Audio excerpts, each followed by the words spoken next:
lots of states here in the US and around the world, you're seeing countries opening up their states, their businesses. There are in the United States, the protocols, the guidelines, sorry, the guidelines from the White House were allowed to expire as of midnight last night. Last night, right? So right now, there are no longer guidelines from the White House. And what that does is it leaves the governors in individual states at their own discretion to balance the difficult things they have to balance, right? They've got the increasing economic pressure to reopen their states and to get people working again. And then they've got the balance, they have to balance the public health stuff, and they have to balance the lack of adequate testing available throughout our country to be able to do contact tracing, right? So the governors are going to be doing lots of different things. Some governors are going to take a very slow, methodical approach. Like, for example, the governor here in New York State. He is using data to drive his decisions. He's come up with a good plan. California also came up with a roadmap, resiliency roadmap that makes a lot of sense. And then you'll have other governors like the governors in Georgia who seem to be willy-nilly just opening up things. Like, let's pick the most, the least essential and most risky types of businesses like tattoo parlors and hair salons, and although I don't have much hair, so that's not important to me, but maybe it is to other people, but nail salons and gyms and things, and open them up quickly, which is probably not the tier 1 businesses that I would have thought of opening.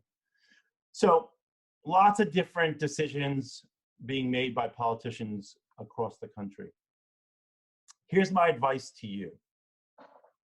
If you're in a state that's opening really early, I would recommend that you wait 1 incubation period before you abandon your social distancing, right? So that means for 2 to 3 weeks, continue to wear your N95 mask or your surgical mask or whatever you happen to have, cloth over your face. For 1 incubation period, 2 to 3 weeks. If you're high risk, stay inside. Or if you're going to be outside, try to avoid big gatherings where you can't maintain social distancing. I know we've all been inside for a long time, over 60 days. People are getting tired of socially isolating, and people are getting very concerned because the economic shutdown has caused grave problems with people feeding their families and paying their bills. I get it. I get that.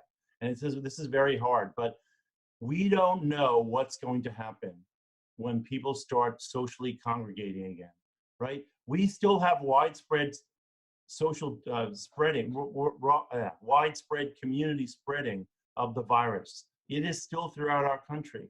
We see that in the increasing number of nursing home COVID infections and the increasing number of infections in big plants like meat processing factories and poultry factories where people are standing very close together. You're seeing that on the news a lot, right? So we still have community spread. And when we start opening up businesses again, we're all out there, we're going back to the way we were in March because we still don't have testing. We don't have contact tracing. And it's just very concerning. So even though wearing a mask may seem silly because everyone else isn't, I'm recommending that for just 1 more incubation period, we all continue social distancing when states are open and we look at the case numbers. Now, hopefully, we'll just slide into recovery without a big increase in the number of cases. But if we do have a resurgence, then at least you'll be safe.